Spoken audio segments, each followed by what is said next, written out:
Last week on the Al Nicoletti Show. Live in the Al Nicoletti studio, Mark Marcellus. Mark, man, what's going on, brother? I'm going to go out and I'm going to earn the beans. I'm going to go out and I'm going to hire people to count the beans. How do you do it? One Airbnb at a time. I use virtual assistants, and that really helped, keep my costs down so that we could grow and expand rapidly. That's what you have to understand, is that you're going to have some down months and you're going to have some up months. And it's like that in entrepreneurship to begin with. It's all about the people that you meet. Past performance does not guarantee future success. It's a huge mistake to take a 4-bedroom home and just put 4 beds in it. You know, I always have that one gift for them at the end. And for you, I got make sure, we got the Al Nicoletti t-shirt. The Al Nicoletti. I love it. There you go. Big Al. There you go. I love it. Yeah, man. I want to make sure we get that out there for you. Thank you so much for being on the show. Absolutely love it.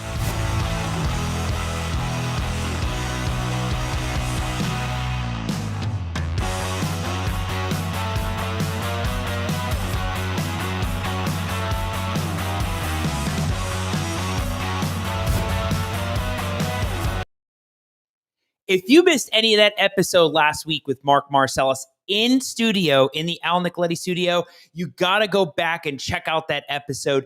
It's so special when we have the guests actually come in the studio, right? We started that probably about February or March when the studio was ready in person, and we had the mic set up, and we've had several guests come in person. And I was so excited that the schedule worked out so well for Mark coming in. So if you missed it, you got to go check it out. It's on Facebook. It's under YouTube, under Al Nicoletti.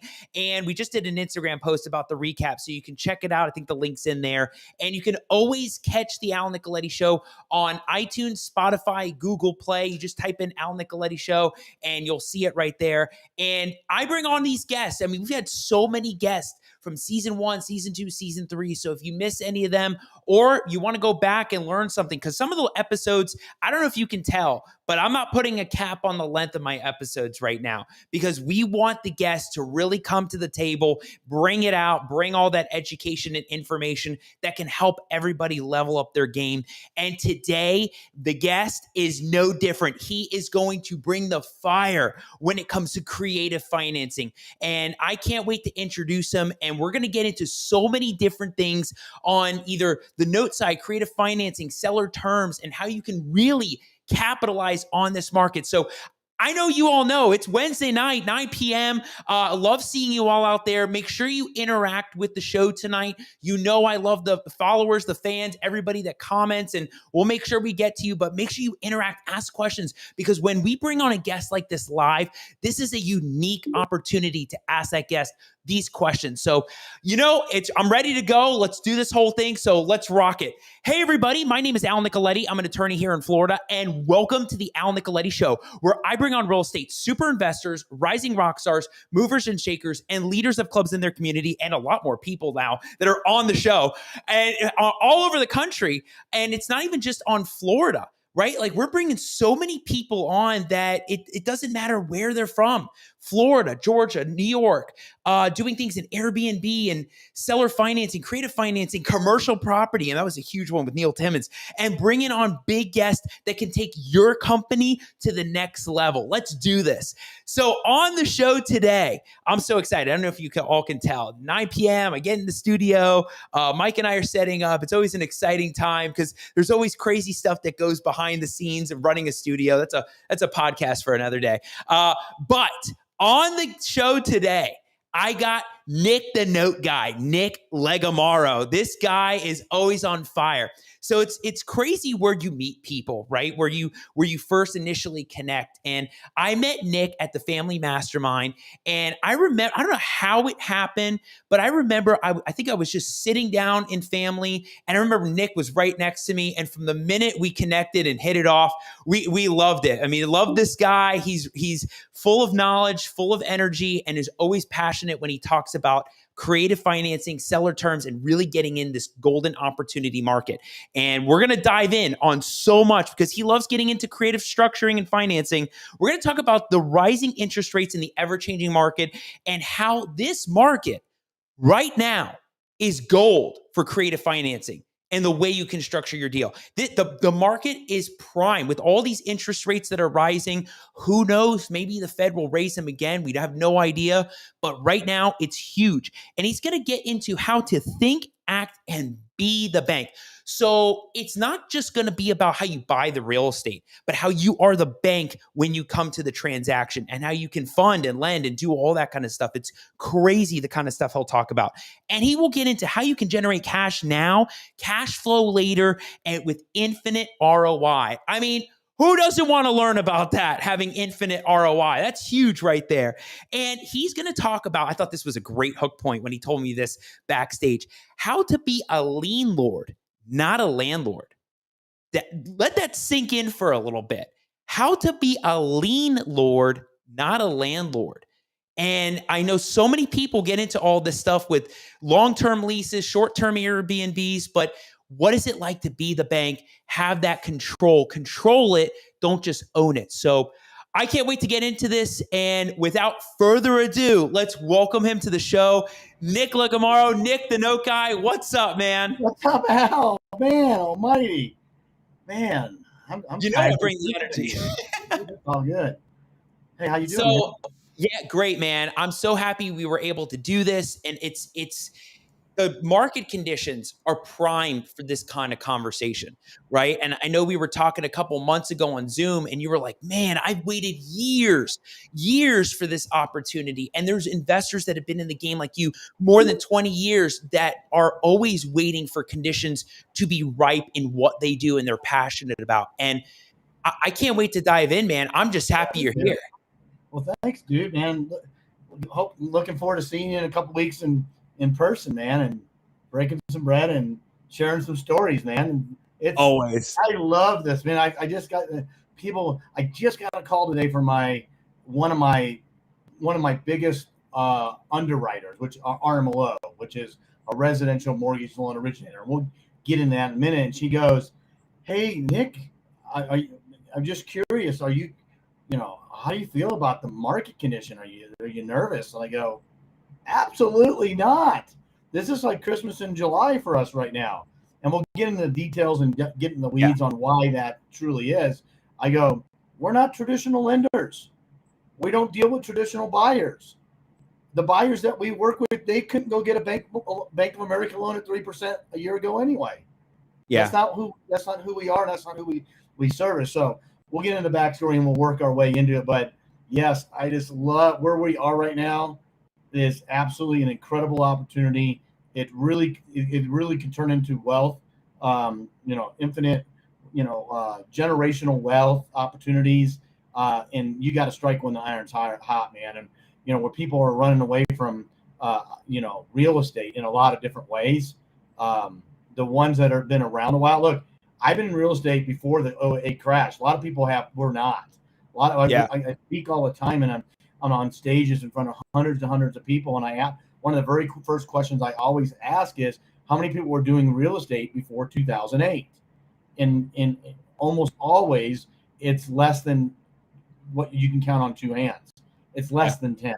It really, truly is. So they don't even know what they don't know. And that's, as an elder statesman and a person that's been in real estate for over 20 years now, and along with my partner Eric Sage with Inside a Creative Dealmaker, we've done thousands of transactions.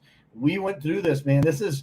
We were ready, man. I was ready for this 5 years ago, and again, it was like walking around with mud on my face because now I said, "Well, I told you."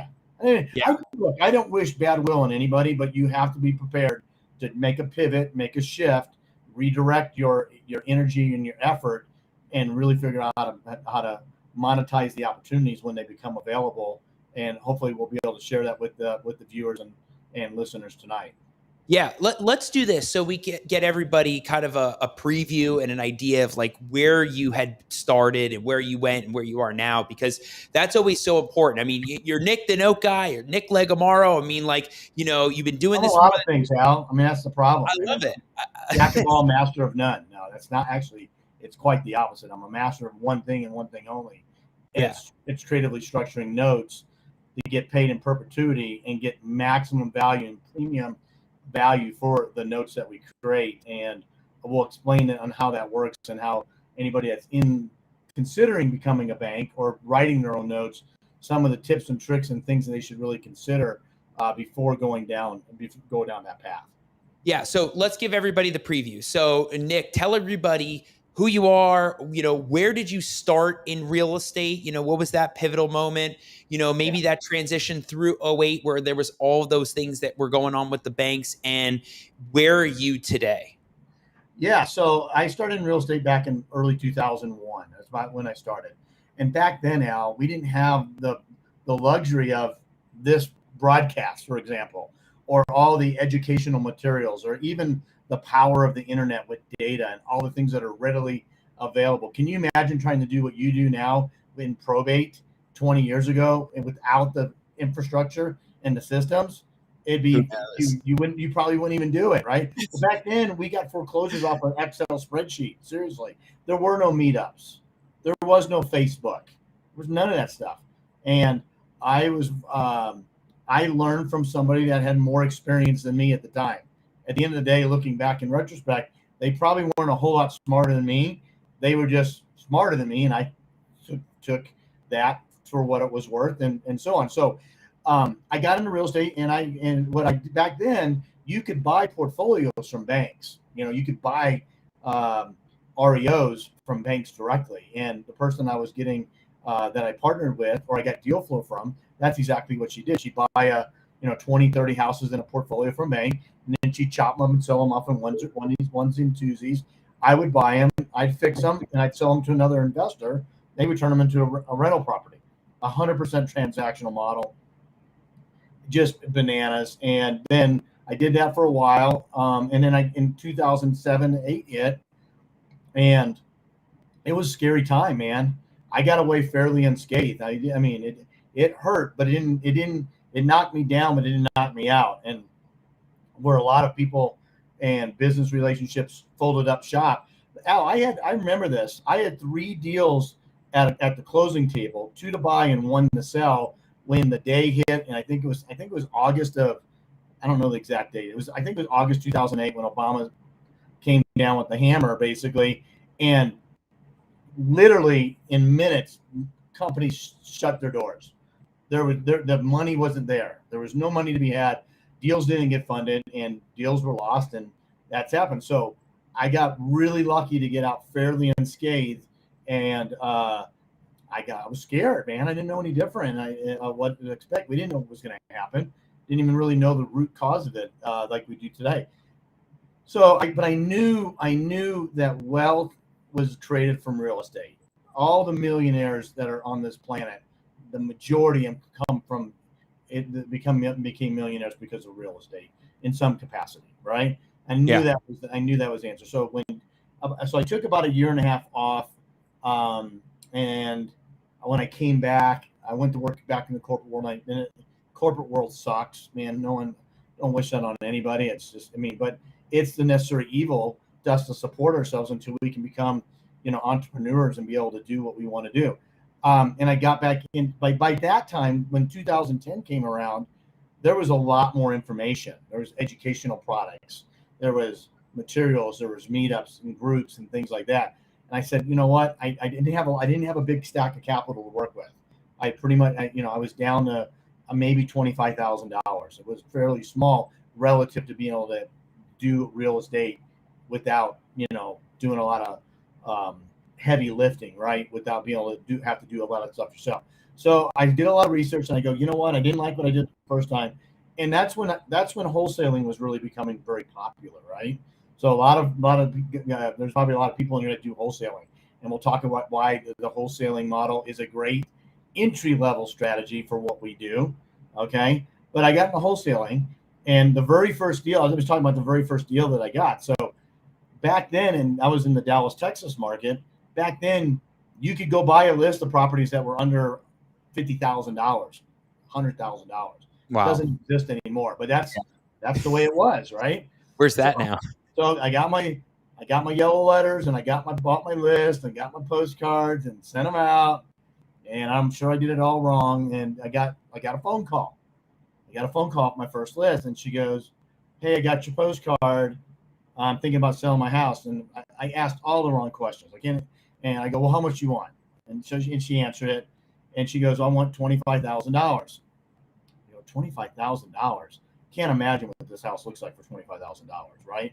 But back then, just add a one in front of everything. So it's a $125,000 house now, right?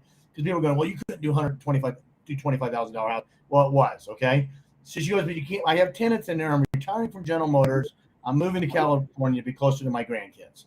I go, fine. She goes, it's rented right now, but please don't disturb the tenants. How many times we've heard that? Yeah. Please don't disturb my tenants. They don't even know I'm selling the house. And I go, okay, no problem. So I get in my car. I drive 30 minutes across town. It's in a suburb called Grand Prairie, Texas, and it's a little bitty 2-bedroom, 1-bath POS, man. I mean, and when I drive up to the front of it, I go, okay, I guess that's what a $25,000 house looks like, because it was not what, and there were people living in it. I go, oh man, this is just not what I signed up for. So I drive to the end of the corner, and I see a sign. It says Vende Casa. And I know enough Spanish to be dangerous, and I knew what Vende Casa meant. And so I call this number on the sign, and she goes, hola. And I go, do you speak English? Because I don't speak Spanish very well. She goes, yes. I go, hey, I see your sign and that you have a house for sale, but I have a house for sale. Would you be interested in it? And she goes, well, how much you want for it? And I go, $35,000. Like, I don't even have this thing under contract yet, Al. I go, I didn't think anything of it. This is literally my first dialogue and conversation with both a seller and potentially a buyer. And she goes, let me get back to you. I go, but you can't go knock on the door because there's tenants and I don't want you to disturb my tenants. I was really, really protective of my tenants at this time. And she goes, no problem. So I'm getting my car driving back, and I get a phone call literally less than 30 minutes later. And I go, hello. And she goes, hey, I got some buyers at the house, and they're looking, and I go, what? Don't worry. They're just looking at the outside. She goes, since they can't get inside the house, they wanted to know if you would take $32,000 cash for the house. And I go, $32,000, like I'm insulted or something. Really, it was like, right. 32,000 is more shock than anything. And I go, well, possibly. I go, how much do you want? She goes, I want $2,000. So I did the math in my head real quick, and I go, okay, that's about $5,000. I go, yeah, that was the first deal that I did out of that initial listing. And I go, well, okay. And I got the contract and did an assignment and did everything else. So about a week goes by, I get another phone call. Okay. And it's about the same type of property, same price point, because that's what we market to, right? When you market to a list, that's usually what you get.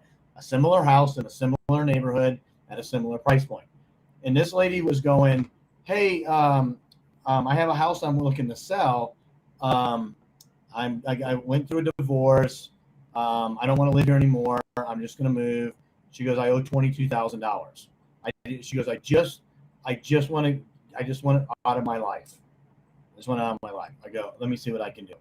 So being the narrow-minded thinker I was at the time, I call Lydia, who's my marketing person at the time, and I go, hey, I got a nicer house. It's probably a $50,000 house.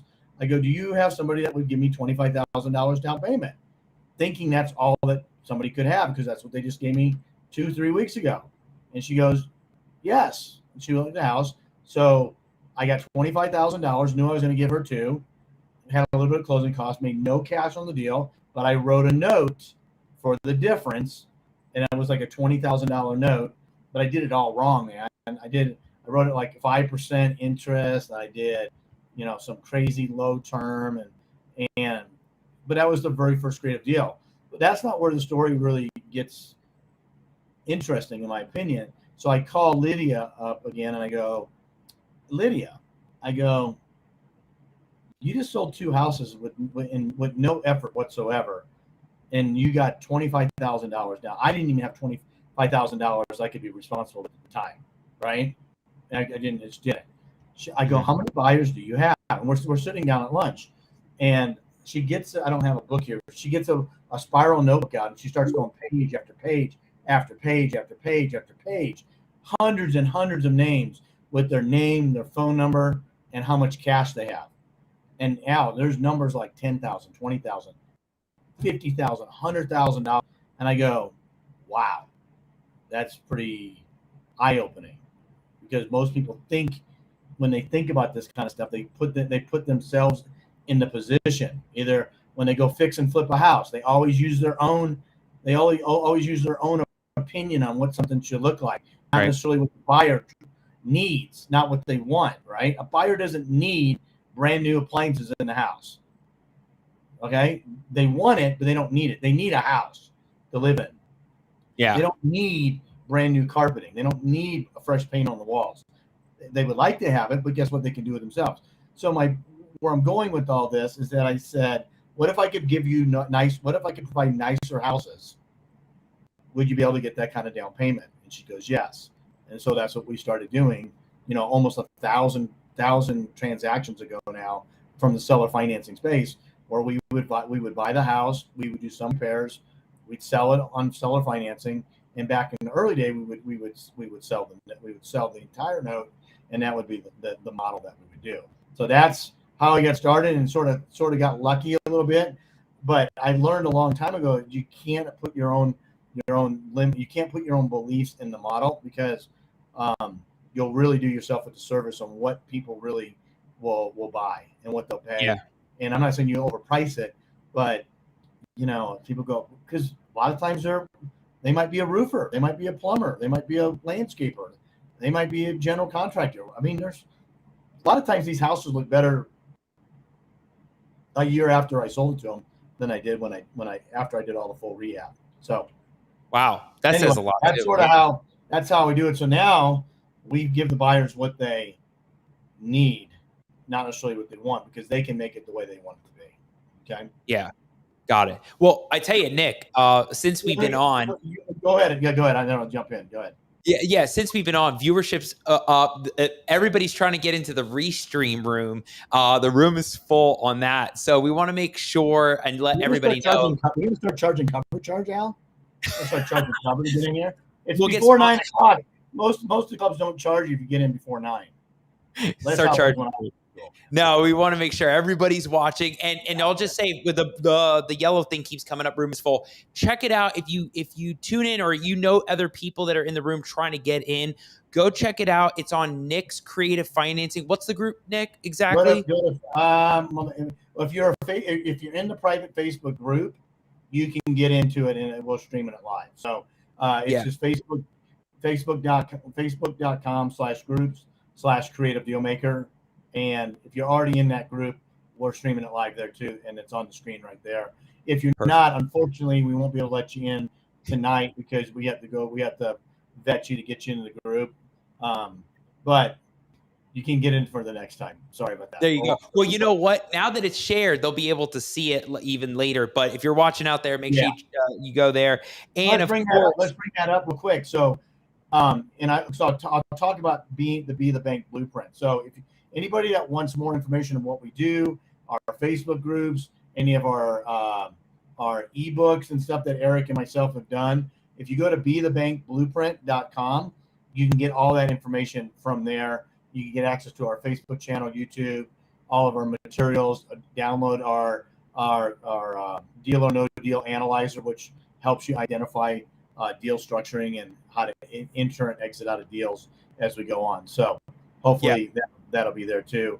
And then we'll make sure we cover that for sure at the end. We'll make sure we plug everything in. We don't leave anything behind. That's really the one thing they need more than anything is bethebankblueprint.com, because from there they'll get everything there is, whether the Creative Dealmaker, the Creative Dealmaker Academy, the cash flow deal machine, our videos, our content, everything.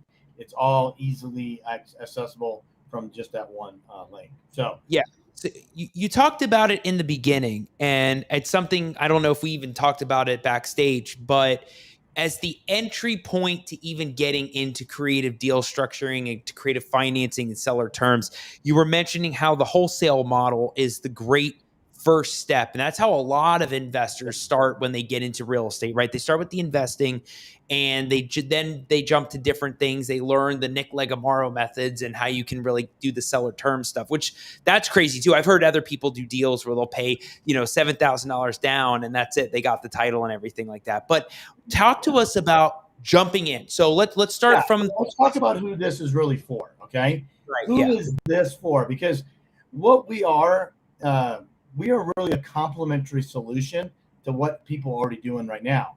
Whether you're a wholesaler, a fix and flipper, a landlord, a lender, this is all a viable option to what you currently do. Let's talk about wholesalers, for example. Okay, wholesalers, by definition, it's a very transactional process, right? They go out and they negotiate with the seller, direct the seller. What do they ultimately try to do? They try to get the seller to say yes to their cash offer. That's their model. And if they get the seller to say yes, then they try to put an assignment fee on it and tell it to an investor for a profit. But what happens a lot of times, especially in a competitive landscape, what happens when the seller doesn't say yes? What is your plan B? Well, most wholesalers don't have a plan B, Al, right? Well, plan B, and the question they should be asking is, how do you give the seller what they're asking for, not necessarily the seller giving you what you asked them in cash for price. So that's where the creative deal structuring side comes in.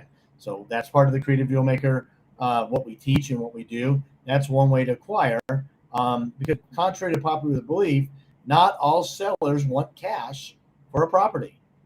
They just don't. Right. Some want cash flow, especially if you're dealing with the landlord. Okay, let's talk about landlords for a second. Landlords, their main objective, most of the time, they're landlords. Sometimes most of the time by choice, but sometimes, it's forced upon them, right? But the main reason why people are landlords is because it's cash flow. It's a way to generate cash flow. Well, as you said in the intro, we want to focus on being a lien lord, not a landlord. Most people know what a landlord is. A landlord is somebody that owns the property, rents it out, gets cash flow, and they make a profit on it. And basically, the tenant pays down the mortgage. Well, we don't think like landlords. We think like banks. Okay, we want to act, think, and be a bank. And what I mean by that is, what do banks do? Okay, well, banks don't own anything. They control. All right. There's a reason why if you go downtown Dallas or Phoenix or Los Angeles or Atlanta and you look straight up, you see names of banks at the top of all those big buildings. Okay. So the banks have learned how to do something right. Whether you like banks or you dislike banks is not really the question or the point here. The point is that they make a lot of money by controlling real estate, not by owning. Okay. Because it's a powerful thing called amortization. And if anybody's not aware of what amortization is, they need to really become knowledgeable, because that is the secret sauce in all of this. Okay. Well, what is amortization? So amortization is a way that you get paid. So it's all front loaded. Do you have a home? Do you ever had a home mortgage out? No, not myself yet. Not yet. Someday you will. Not yet. Yeah. A lot of people probably had. So let's say they have a bank loan from Bank of America, right? Okay. Who owns the house? You or the bank? Well, it depends on the state, but you always own it. But yeah, I shouldn't asked an attorney that question. That was a bad move on my part. The individual owns it, but the bank controls it because they have the lien on the property. The property is collateral, right? So when the roof leaks, or the toilet breaks, or the air conditioning goes out, the owner doesn't call the bank. The bank doesn't care. The bank just wants to get paid. As long as you pay the bank, there's no problems. When there is a problem, when you stop paying it, it becomes a problem. Then the banks are going to step in and say, you owe me money, and if you don't pay, I'm gonna take, put you in a default status, and we're going to figure out how to solve that problem then. Okay. Right. So that's what banks learned a long time ago, that they can control. That's what we want to ultimately do. A lot of people don't even think they can be the bank. Okay, Al? And let's just talk about that for a second. So the seller financing market, the seller financing industry, when I say that, it's like, if you think about when most people have the mindset when they they have to go to the bank to get a bank loan, right? The bank's going to have to lend them money to buy whatever they want to buy. It's just not the case. There's a lot of individuals and and private companies that will lend on the property. In fact, the seller carry market in this past year was a $27 billion market. Wow. That's billion with a B. So Yeah, that's you were telling me all. about that. This is all the mortgages that have been written for residential, land, commercial, whatever, that don't have the name Chase, Wells Fargo, Bank of America on as the lender. They're all individuals or small companies or companies like what we do. Okay, that's a pretty substantial number. Would you not say? $27 billion. Oh yeah. Yeah. So if you can understand how to create the note, you can be part of it. So that's how big the seller financing market is. But let's talk a little bit about why it's so big. Okay. Why is it so big when most people don't even know it exists, right? So most people, like I said, most people don't even know they can be the bank. Then they don't know how to be the bank. Okay. We'll get into a little more detail on that. But why is the seller financing market so large? Why is it a $27 billion industry? Because I think it's important to know. Okay. Well, my opinion of it is two things. It's economics. I call it economics 101. Okay. I wasn't a great student. I did okay, but I did understand the concept of supply and demand. Okay. And so let's look at the basic economics in terms of seller financing. Well, depending on where you get your data from, okay, what your source is, somewhere between 60 and 70% of the population that would want to buy a house and get a bank loan cannot qualify traditionally with the bank. Okay? That's a pretty substantial number. Okay? No one ever hears that, do they? They just hear the rates were historically low for the last 5 years and now they're starting to go up. But that doesn't mean everybody can qualify. And now, as rates have gone up and go up and go up, banks are even tightening their lending standards even more. Okay? With nothing changing in the borrower file. Number two is that if you go do a search of properties available for sale in your market, and you can go to realtor.com or Zillow, and you just say, hey, I'm going to search for all the properties that are for sale in Tampa, Florida. Okay? And you go look at Tampa, Florida, and you run in and it says there's 5,000 properties for sale. Okay? And then you go modify that search and you add in the terms or in the words that you're going to search with, seller financing, owner financing, something like that. The number goes down. It's less than 5% of all inventory available for sale is available with terms, seller financing. Okay. So if as much as 70% of the population needs seller financing and less than 5% of all the properties available are being sold with terms and seller financing, that's a pretty good situation to be in if you can provide the terms and you have the property. Would you agree? Right. Yeah. That looks like an opportunity. 100%. And there's always buyers out there for properties because there's so many that need seller financing.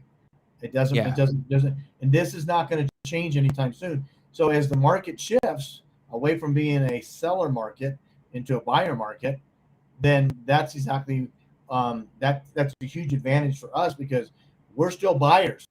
We're still buyers of properties because we know there's sellers that need. We're still buyers of properties, but there's still buyers that need seller financing, and that's what we're ultimately able to do because we want to provide home ownership to hardworking families where the bank has basically told them no, and we're able to do that through structuring the deals the way that we do.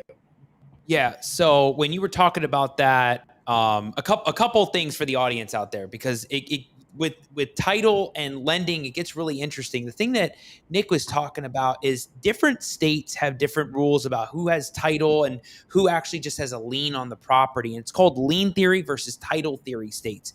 So a lien theory state would be like Florida, right? So the bank has a lien only against the property. They don't have the title to the property like the person that would close, get title, and now they're on the deed. In certain states, it's the other way around. It's also where somebody just, the bank has the title to the property and it's not just a lien. So Nick's point is you got to really make sure that when you get into this, you get with the right professionals that understand this stuff. Of course, get with the right attorneys in those states because You don't just want to be getting into creative financing just to jump into it to find out you actually either don't have the control or ownership, and now it's all over the place because there's Yeah, probably that's a great safe and point. strong. So what we try to do, because this is not difficult what we do, but it's extremely complex. Okay, and when we work with people and we want to partner or do deals with them, there's really 4 things that they need to do. Okay, and they're going to be very, very similar to what they probably are doing already.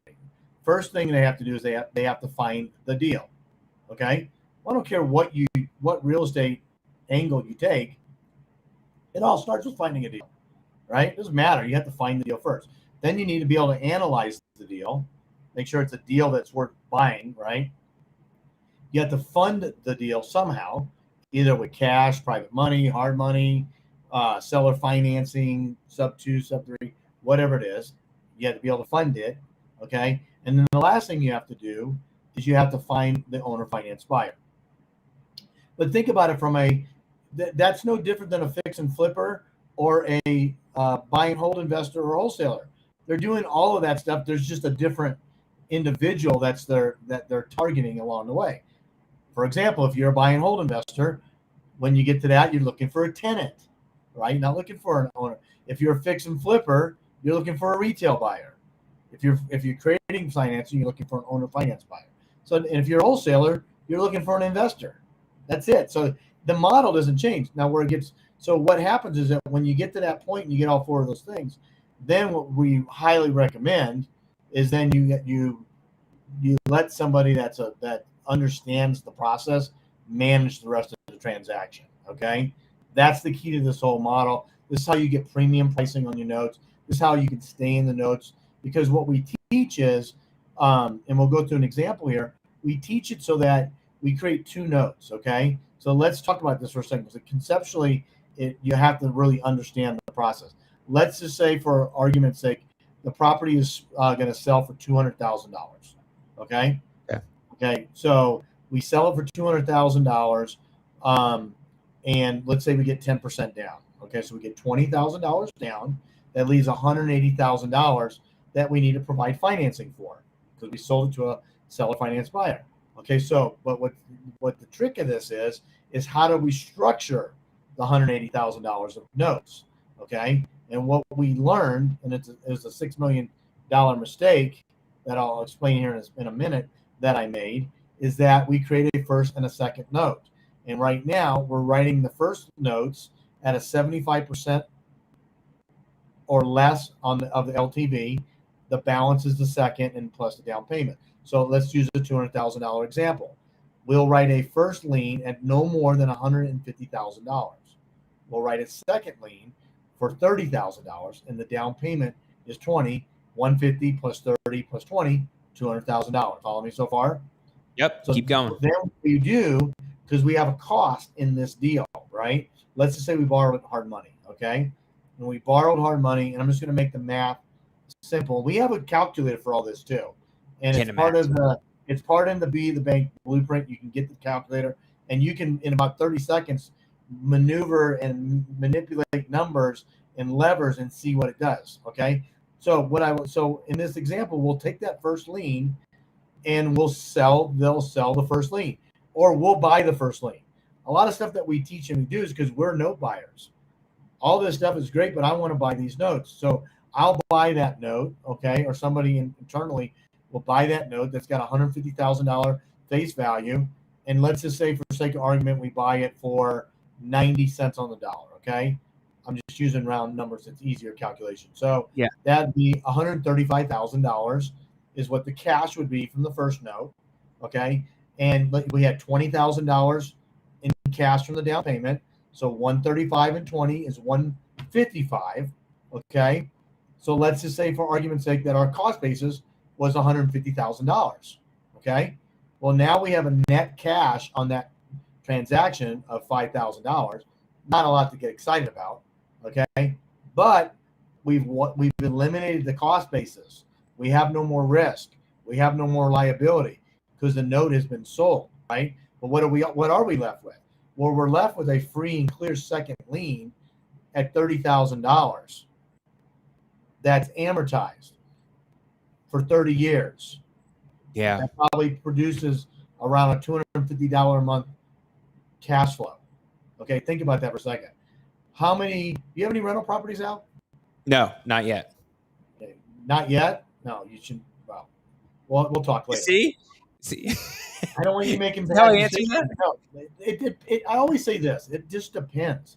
You got to decide what's best for you, right? Some people love rental properties. I do not, because I don't like people very much. I'll be quite honest with you. I like you, but I don't like dealing with people. I like dealing with numbers. I like dealing with cash, because guess what? When the cash flow hits my account, I'm not dealing with tenants and toilets and property management and deferred maintenance and liability and insurance. I don't deal with any of that stuff. All I do is collect my check. In this example, a $30,000 second lien.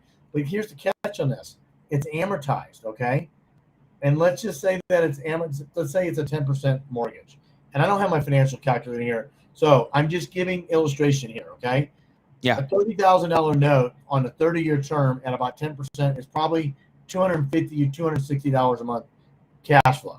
Okay, I don't owe anything on it because that's my profit on the deal. Okay, 10 years from now. So let's just say I get $250 a month for 10 years. That's 120 payments. Okay, what's that going to be? 25 plus another. I can't do the math in my head. $30,000. Let's call it 30. I think it's close to that. But the unpaid balance is still owed to me because it's amortization. When it started at $30,000 today, it's still like $27,000. So I get the cash, get another lump sum payout at some point in the future.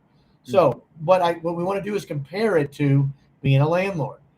So if you were fortunate enough to have an asset that could produce net cash flow of $250 a month, that'd be pretty good. But it's going to be an expensive asset. Chances are, if you borrowed from the bank, you had to probably put some amount of money down. You're just a lot of moving parts on it. I don't have any moving parts on it. That's how we structure, and that's how we basically do it. And I built a huge business on this. Matter of fact, my original business, which I built with my original partner, his name is John Montero. Anybody that's in multifamily may come across him because he teaches multifamily now. And we created this business. And this model that we created, we ended up selling to a 100-year-old federally chartered bank. Okay, so the bank could not do what we did, but they can buy it. So the back end process and everything that we do. That remember, I said you only have to do 4 things, right? Find a property, analyze the deal, fund it, sell it to an owner finance buyer. From there, submit it and get out of the way, and let the experts do it. Let the attorneys do what they need to do. Let the underwriters do what they need to do. The servicers do what they do. The title company, the doc prep, the attorneys that do all the notes. Let them do what they do. Do not try. I would say highly recommend against not doing it yourself. And here's the reason why, Al. That $27 billion a year of mortgage notes that are created, probably 97% of them are poorly written. They don't follow best business practices. They don't write it like a Bank of America or Chase or a Wells Fargo does. Why is that? It's because they don't know. They're not built the same way. So we have built it so you can actually act like a bank and write notes like a bank. You get premium pricing on it when you want to exit out of it, or if you want to stay in it, you have a high quality, desirable asset. Because the people that want to buy those kind of notes are going to be like family offices, hedge funds, financial institutions.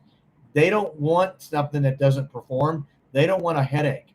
They just want to get paid a nice return based on the money they invest. That's why this model is so valuable and such a great thing, because the majority of the people don't write quality notes. And we know this for a fact because the national average if you sell a note to anybody is about 82 to 84% of the value of the note. So let's just say, for sake of argument, that the note is worth $100,000, okay? And it's written at the correct interest rate.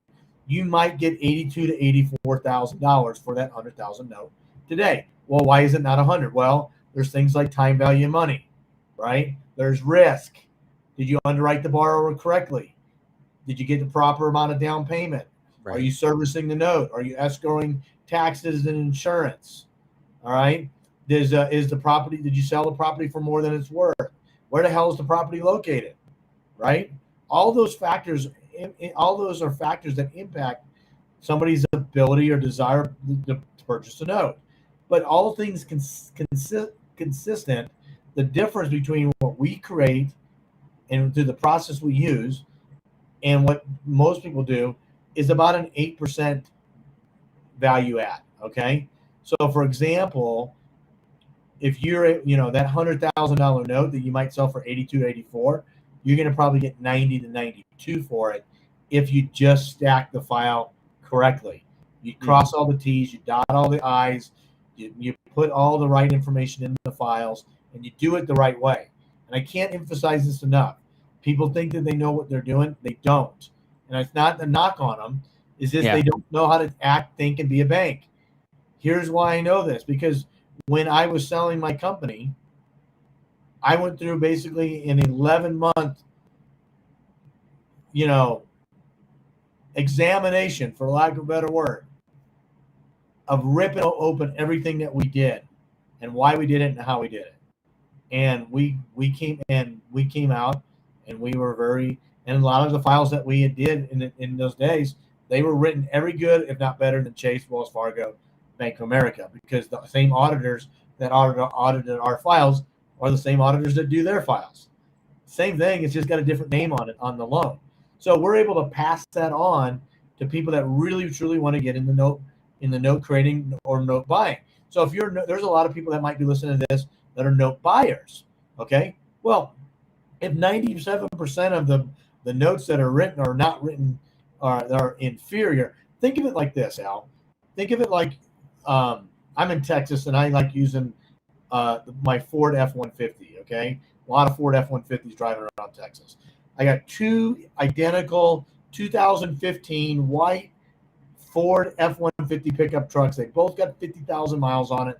They're both white with tan interior. Okay, but the difference is one has brand new tires on it, has impeccable maintenance records.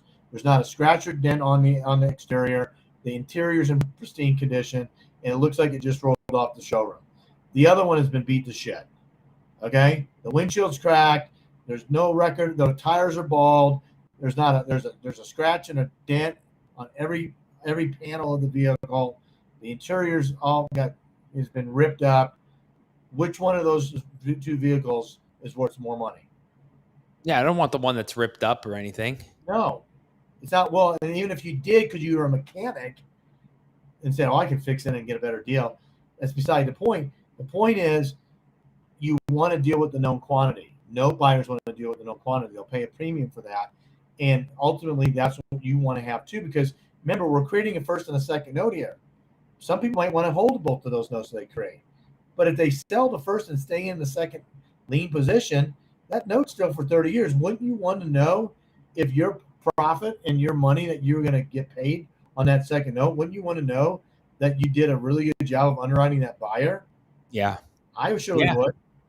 Yeah. It's going to give me the ability to do it. It's worth more money if I ever need to do something else in the future. So that's basically, why we structured and why we do it that way. So, Nick, what's really interesting, and we're going to definitely get to the comment section. A couple questions came in too.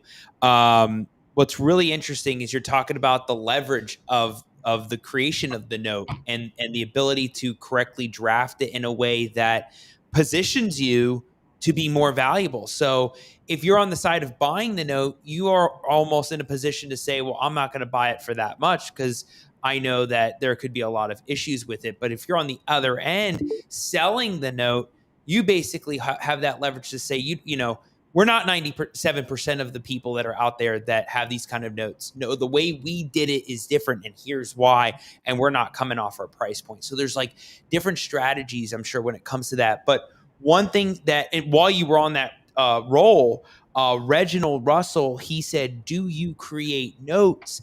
And that got me thinking, like, what are some things that go into that? Do you create notes? What are those Well, provisions? that's exactly what that is. We create a first and a second note, and we sell the first and keep the second. That's it. When I talked about that $6 million mistake that I made, okay, I didn't lose $6 million, okay? It was a $6 million mistake, and the mistake was I've been creating notes. I've created over 1,000 notes. I've taught endless number of people how to create notes as well. But the key to creating the note is by creating a first and a second, because it gives you options and flexibility, okay? And it gives you the ability, because when you sell that note at a discount, you never get it back. It's gone forever. So when we're able to create a first and sell it for enough to cover debt and stay in the deal, that's what we did. So when my partner and I did it initially, we didn't do that. It was 100% transactional model. So we instead of, it's a big number, and it's really hard to say to verbalize it versus showing it visually. But think of it like this: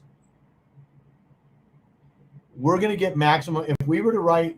Let's go back to the example where I wrote a $150,000 first and a $30,000 second, $180,000 against a $200,000 property.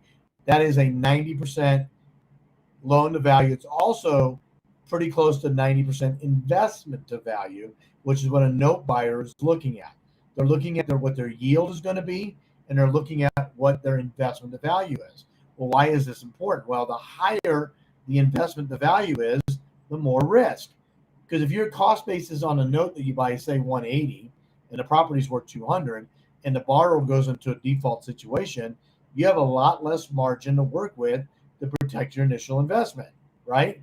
Whereas when I write a $150,000 note and I sell it, and now the note holder has $150,000 or $140,000 invested, but it's still securitized by the same $200,000 property in the first lien position, which is a safer investment. Yeah, second one. The second one. But guess what I can do? I can sell it at a premium or buy it at a premium because I know it's a more secure investment. That's how this all works. Because at the end of the day, you have to shift. If I was to write that $180,000 note, I might get in an open market 80, let's call it 85%.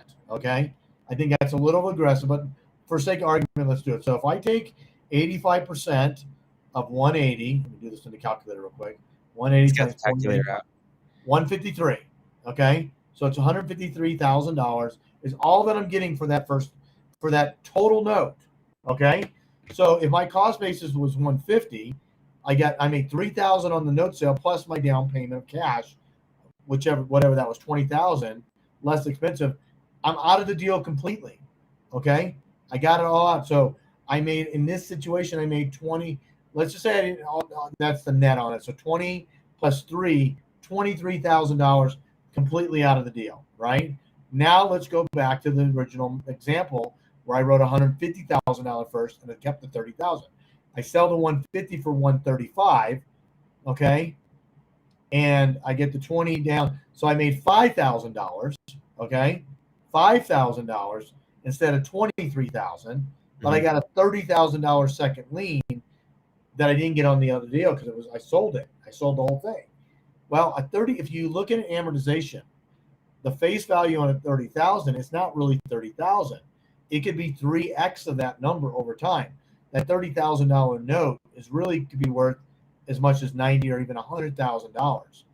Zero cost basis, cash flow. So how long would it take you if you're making $250 a month to get the difference of $18,000 back? Well, let's just do the math on it real quick. 18,000 divided by, let's call it 250, 72 months. That's 6 years. So in 6 years, if you can wait, you'll be at $23,000. You follow where I'm going with this? Oh yeah. But I wrote the note for 30 years. So that means I got another minus 360. I got 288 payments that are still due to me at the cash flow that I get on the back end that I wouldn't have never have gotten if I didn't keep the second note. That's the value of this model. That's why you don't want to sell any more than you absolutely have to. That's what I did wrong on the first 500 notes that I did.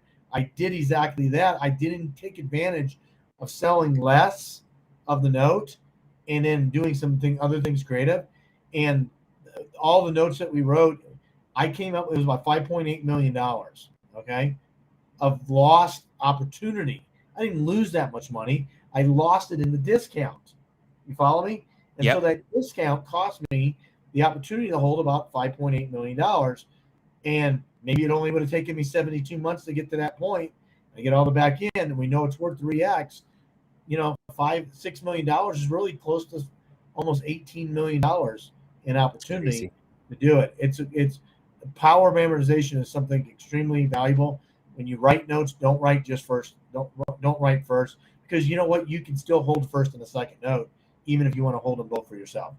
So a lot easier to show in a thing. And if you go into if you put it up in there, if you go to creativedealmaker.com/video, we walk through in detail an example of a deal from acquisition to disposition, and it's pretty educational on how we structure and why we structure the way we do.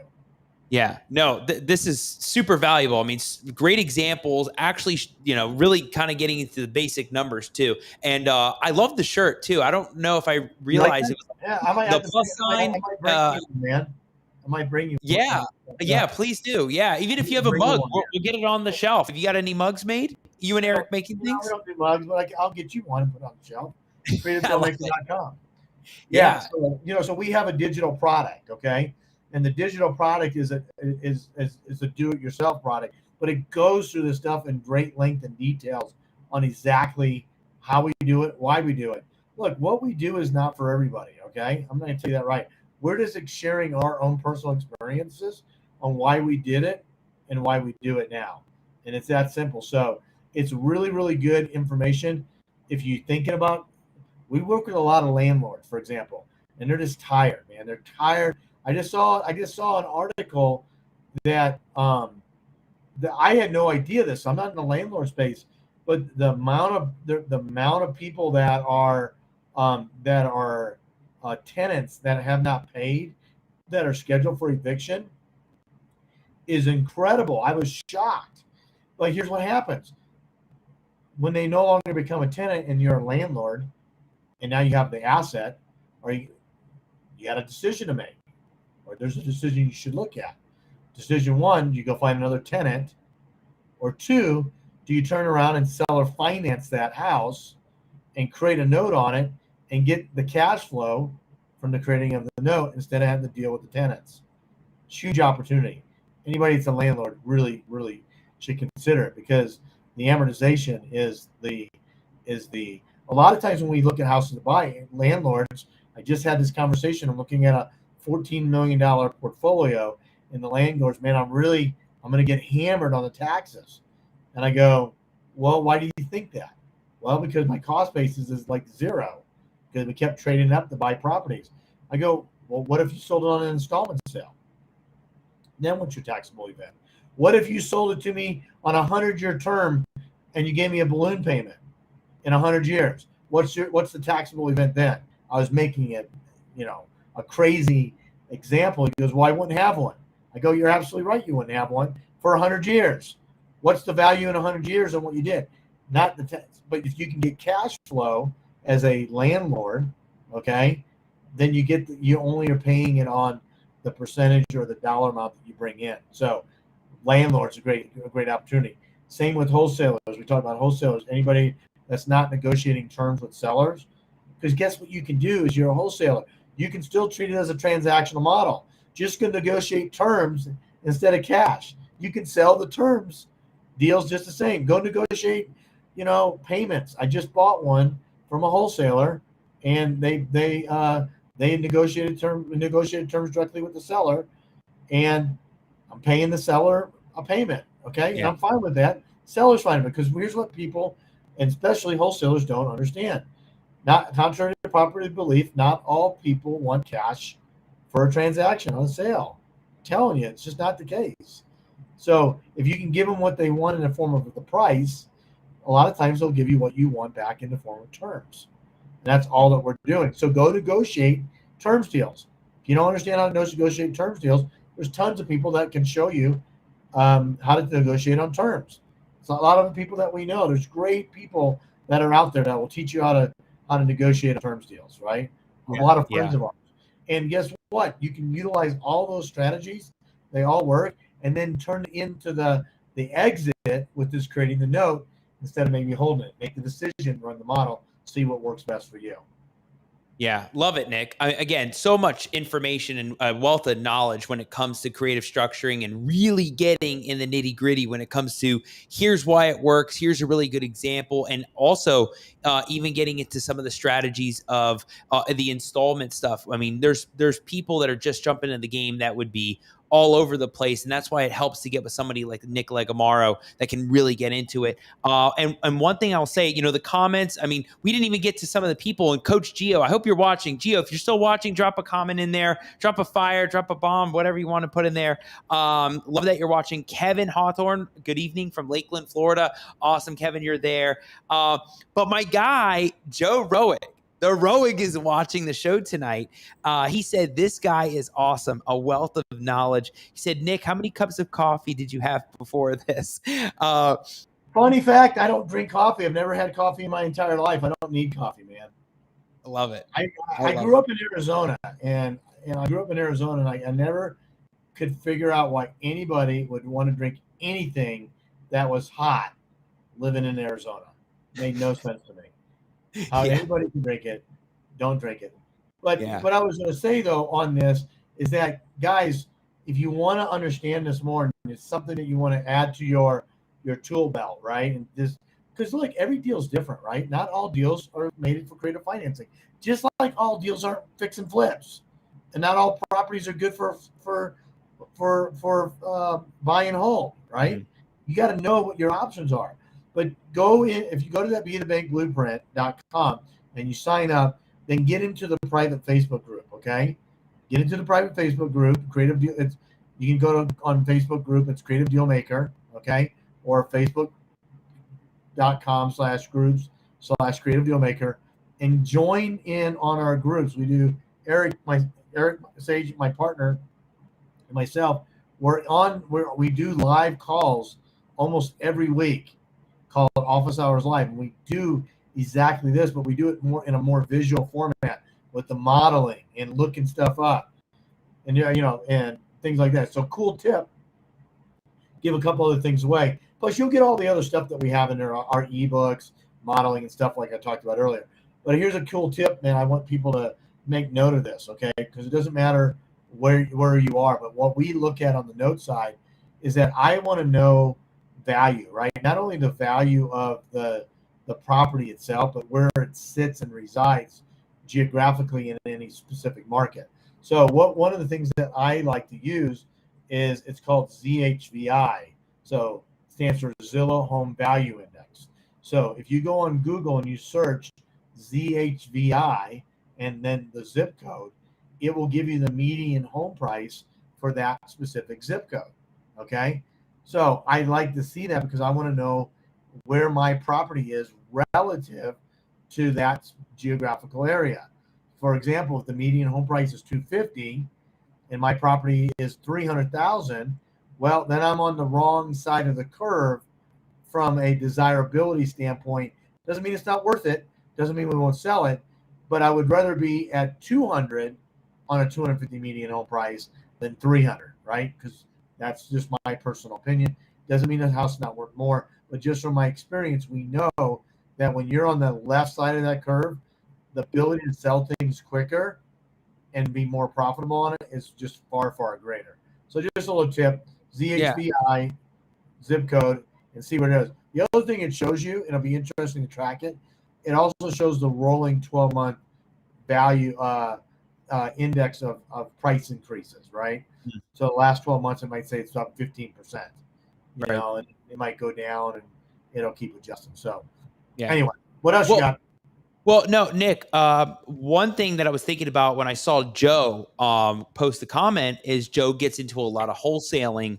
And you never know what the market presents, where all of a sudden hedge funds stop buying. Maybe buyers are a little We cautious on already stopped buying. buying. Well, but just saying in general, like you get into a position where you're wholesaling and that's all you're focused on, and you're like, well, wait a second, what is my next strategy? Yeah. Something I wrote down in the beginning was, what if you're in that position? Like, how do you know a deal that you can pivot away from the wholesaling aspect of it and shift to on seller terms or creative financing? Or is it not really made for every deal? How do you analyze that deal from the beginning to say this is an opportunity, or is every deal like that? Well, it depends, right? Just like I say, it just really depends. But I will tell you this is that you can sell a property on terms just as easy, if not easier, than if you negotiate with cash, and you can pay more money. I can pay somebody. Here's a perfect example. Typical wholesalers, let's just say 3 months ago, their maximum allowed offer, let's just say they were at 82%. Okay. It doesn't matter if they were higher or lower. And now that same wholesaler is probably negotiating maybe at 70, 75%. In a month from now, they're going to be at 68%. In 3 months from now, they're going to be even lower than that. And here's what's going to happen. Forbearance just ended in March. Okay.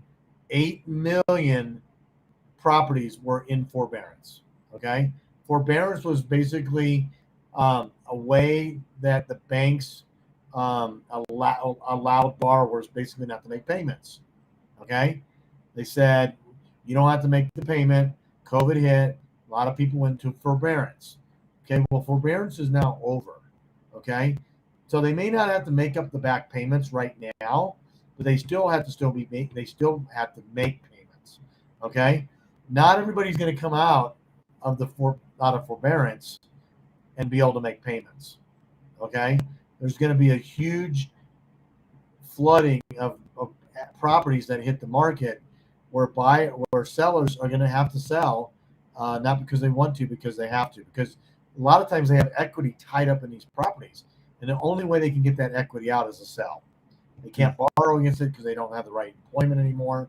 They can't do loan mod because the same reasons, and that's basically what happens. So we have the ability to come in and help negotiate deals with sellers to help creatively structure them so that we can go and help them out of a situation and hopefully help a buyer in to owning a property where the banks have told them no. Yeah, that's it's definitely a different industry when it comes to not just buying and selling and wholesaling, but really getting creative with the numbers and how you structure it with lending or notes, and really getting into that. It's a whole world that I think a lot of people. I thought I saw somebody recently. They were mind blown that they were able to do a deal on terms versus buy it outright, and it actually worked out way better for them when they did terms instead of a full close. You just don't know, right? And look, the guy I'm negotiating with right now for this $14 million portfolio, he goes, well, I'm trying to think how exactly he said it. I go, would you be interested in seller financing to me? I asked him how much debt he had on it. He goes, I owe about $2 million.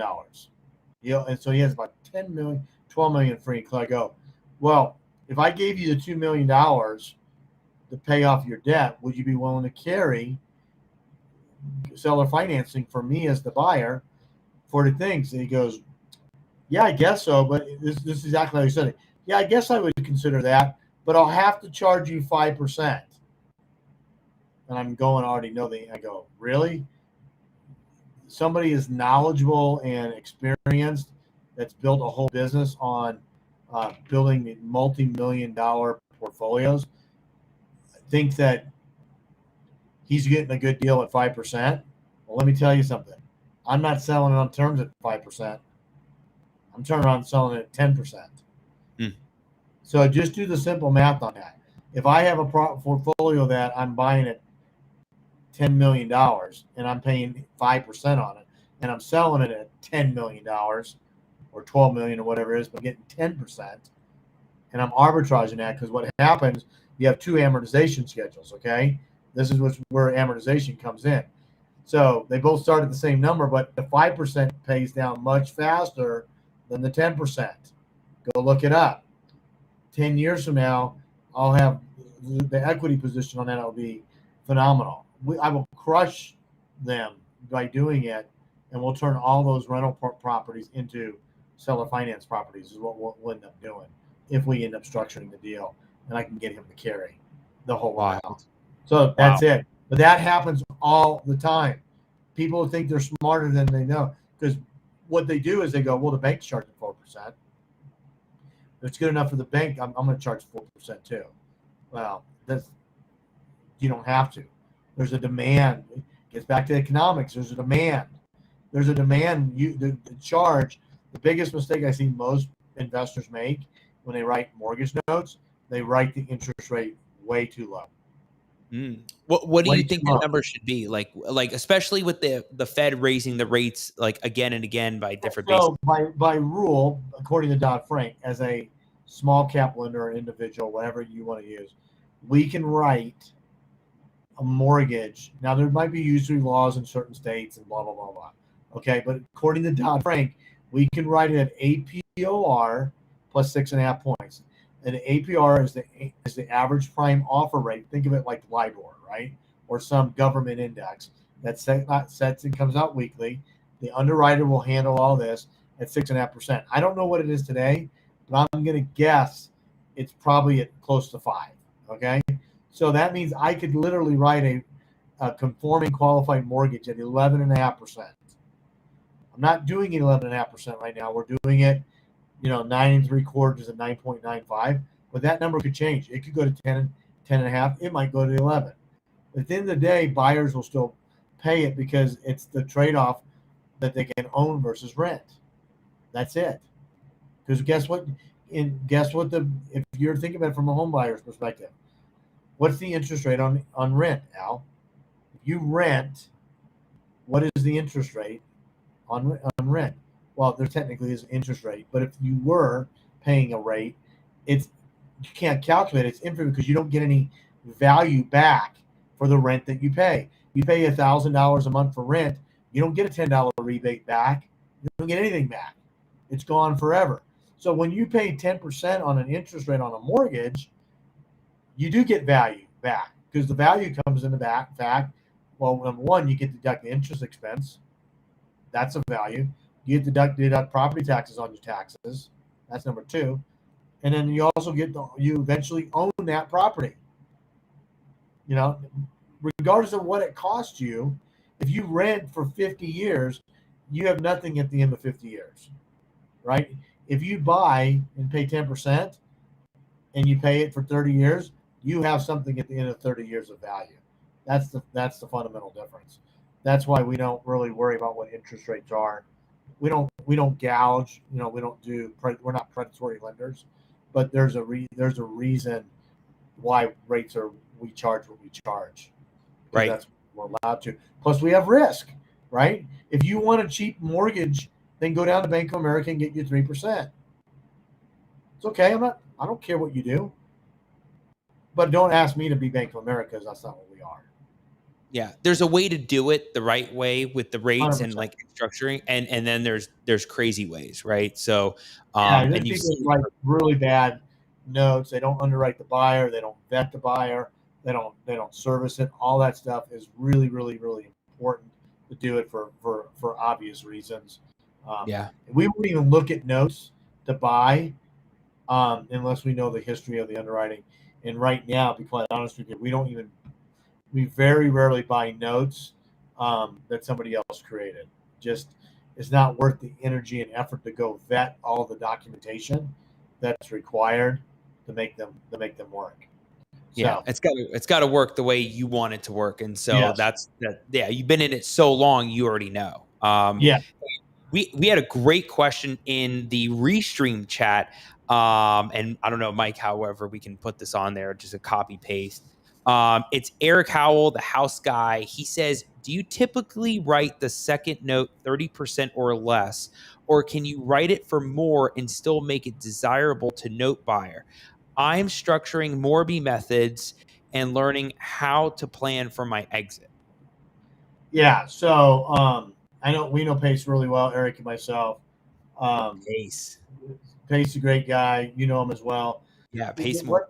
We they don't we do all of the stuff we do is technically a wrap. Okay, might only be for a couple of weeks, but it's a wrap mortgage. So we want to be able to exit out of this as cleanly as possible. The short answer is, and because the government just started to allow traditional mortgage to be written at 40 years. Okay, and I really had to think about it. I go, wow, that is a long time. I mean, the difference between a 30-year and a 40-year mortgage is a very small dollar amount, but it adds another X to the calculation. So $100,000 note on a 30-year term, you're paying about $300,000. $100,000 note on a 40-year term, you're paying about $400,000. So as the bank, it's actually a really good. It's actually better, right? When you're making more money. But I think it puts the borrower in a sort of a bad position, because it's going to take him forever to get that to an equity position where he's not upside down potentially on the property. And we don't want to put borrowers in a position to fail. We want to put them in a position to succeed and have home ownership. So, and here's the other reason why I don't really go 40-year, at least, and I may change my opinion on this. But when you look at it, is that when you underwrite the buyer, okay, and you put them through underwriting, if they don't pass or qualify on a 30-year term and they pass and qualify on a 40-year, that different, if they're that tight already, they're probably not the right buyer for you anyway. If they got to go to 40 years to make it work, that's just it's a personal opinion. The short answer on the note side, I don't know that it will actually affect the value, because most people don't stay in notes in properties for 30 or 40 years. It's about a 10-year. So we're looking in banking on a payout in probably 10 years anyway. So 40-year, the underwriting of the buyer, the quality of the asset, the stacking of the file, all that stuff, way more important than if it's a 30 or 40-year mortgage.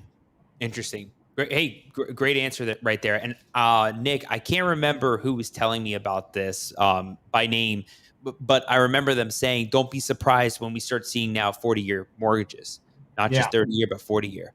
So like, as you were explaining it, like there's going to be a difference there. And just for any viewer that's maybe just jumping into real estate or intermediate or somewhere in there, what would be that difference again between a 30-year and a 40-year mortgage? Well, it depends on how big the note is, right? But the payment is very minimal relative to what the ultimate cost of it is. Probably on a $200,000 note or a house, you're probably looking at maybe $40 a month in payment. But the additional principal and the additional interest that you pay over that time is significant. You have to run an amortization table to get the exact number, but it's going to be substantial. I think you're really doing a disservice to the borrower by writing that longer term. You're not doing them any favors, that's for sure. Now, if the difference is getting them in the house versus not, well, that's a subjective opinion on if that's what they're really wanting to do and if you're willing to do it. I think there's other ways to solve that problem. Maybe get a co-borrower involved. Maybe they got to pay off a little more debt or something like that. We want to put the borrowers in a position to be successful borrowers. Right. Because remember, we're staying in the deal and we're holding the notes. Right. So we want them to pay on time every month, because that's where our money comes from. That's where our cash flow comes from. Yeah, great. Love it. And then Julia, we won't forget you, because I don't know why the Restream chat does what it does. But Julia wanted to know, how do you vet a buyer? Great question. I don't. Not my job. That's the job of the RMLO. Okay, the residential mortgage loan originator. Okay, they act on behalf of the lender, just like if you go to the bank and you fill out an application, then somebody reviews that application and determines answers the question. So Dodd-Frank spells all this stuff out. Okay, what's interesting about Dodd-Frank and what we have in our favor that banks do not is that our number one criteria is that we have to show and prove that the borrower has the financial capacity to make that payment. Okay, that's it. We don't credit score is just something we can consider. The DTI or debt to income ratio, something we have to consider. Where banks have a hard line in the sand on that stuff, right? The DTI has to be, I think they just raised it to 45%, right? 45% of what? There again, I don't even get into all the specifics on that because that's not what we do. That's what the underwriter does on our behalf. That's what you should have. That's why the transaction coordinator is such an important part of this process because they manage all that. Okay, you get the report, you can see it all when it comes back. But at the end of the day, I don't get in the weeds on servicing. I know how it all works, but I don't need. That's what they get paid to do. I know what should be written in a promissory note, but the attorneys write the notes and the deeds of trust and all the warranty deeds, everything that goes along with that. That's what they get paid to do. So, that's it. So I would say don't worry about so much the back end. You shouldn't be doing it yourself anyway. You want to consult a professional that can help you do it. Because I would tell you this from my experience of looking at notes and buying notes. If you try to do this yourself on the transaction management side, it'll cost you twice as much doing it yourself because of the amount of time it takes you to do it. If you do it wrong, it'll probably cost you 5 times because of the discount that you have to take for not structuring it properly and underwriting the file correctly. Yeah. It's not worth the trade-off. It's just not. Yeah. Great question, Julia. Anybody out there that's watching, that's thinking through even getting into doing terms or getting into creative financing, definitely ask your question. We're live with Nick. I mean, this is a perfect opportunity. Come on, man, ask me questions. Look at him. He's ready sitting there. Yeah, he's got the calculator out. He's ready to maybe press. You need to get a t-shirt. You need to get the t-shirt where the calculator is on the t-shirt. That'd be cool. Well, no. But like, imagine it like lit up. I actually type it in and you can see it. Like Eric's like, hold on a second, Nick, come over here, and just start typing in it. That'd be cool. He punched this in. Nick, something I was thinking about before I wrote this down. You mentioned it briefly. Lending standards have changed and how the banks have been tightening their lending standards. One, what are they doing now that's a little bit tighter than before? And two, does that also put you now in a position to does that help you with terms, or does that now put your radar on and go, well, if the banks are doing it, do we now need to change a little bit of our position? So I don't know what's changed in the last 3 months, but let me give you an example of what happened when COVID first hit. Okay, when COVID first hit in March of 2020,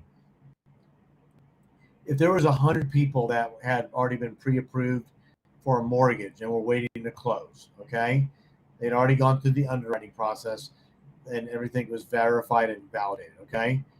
And you looked at that same borrower file, those same 100 applicants in August of that same year, only about 65 to 70% would now qualify, okay? But nothing changed in the borrower's file. Their job didn't change, their credit score didn't change, their DTI didn't change, their cash reserves didn't change, nothing changed on the buyer side. What changed was the bank's position on risk and what they didn't deem as, how they perceive the risk. That's how much it changed. It's a very subjective thing. I don't know what they do and what they don't do on how they approve and what they don't approve. So, but I do know it changed, and that's where the vulnerability that you have is being able to go buy. Okay. Um, for us, it doesn't really have any impact because our buyers in general, they weren't going to be able to go down to the Bank of America and get a loan anyway. For example, I am not a traditional buyer. I cannot go down to the bank and get a bank loan. Okay. It's not that I'm not a good borrower. It's because I own multiple companies. I get paid in distributions. They deem me as a higher risk. What, right, wrong, or different? I don't know. I could have 10 times the amount of money in the form of cash in the bank, and they still wouldn't qualify me for a mortgage. That's just how banks are, right? So our buyers were never really traditional buyers to begin with. We do with a lot of international buyers, and where they don't have social security numbers, they have what's called an ITIN or an individual tax ID number, right? So they have the right to work in the United States. They have the right. They pay taxes in the United States, but they can't go down and get a bank loan from the bank because that's the way our screwed up system is. And it's probably not going to change anytime soon because banks don't need to lend to everybody.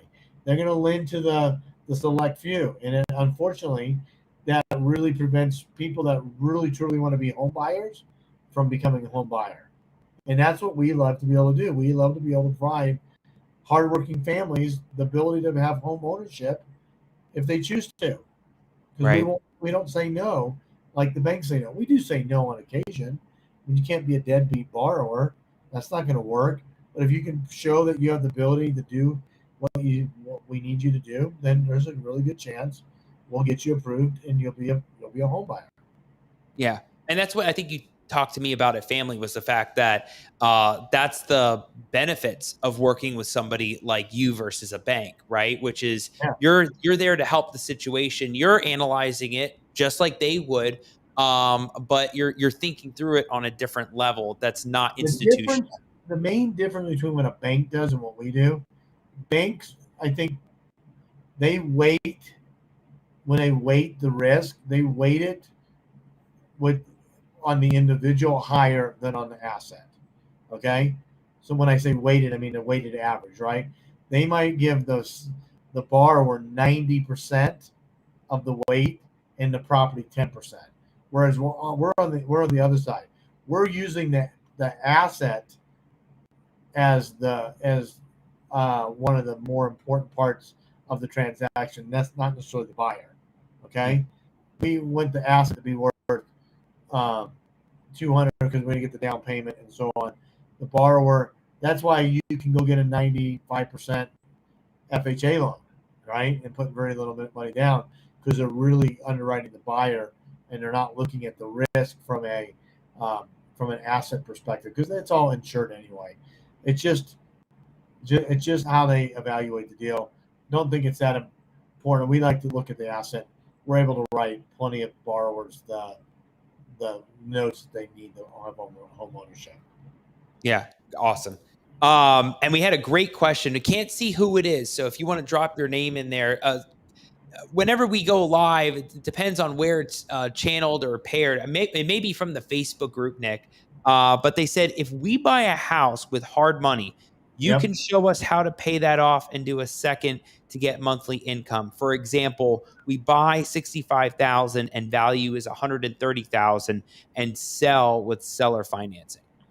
That's our bread and butter model, actually. So if you go to creativedealmaker.com/video and you watch that video, that's exactly the model that we did and we used to do. Now, we still do that model, but I will tell you this, with the changes in the environment, I don't need to go buy it with hard money like I used to be able to. I'll get the seller to carry and I'll bypass the hard money lender. But at the end of the day, it doesn't matter how you acquire. It's all about the exit. It's all about the note creation. It's about staying in the deal. It's about the cash now, the cash flow, and the cash later. That's my opinion, and that's why we do it. Yeah. So, I mean, Nick's a great example. I mean, if you want to get into something like this or you are interested in it, we'll make sure we plug it in again at the end of how to look into it and get into it, and definitely join the Facebook group.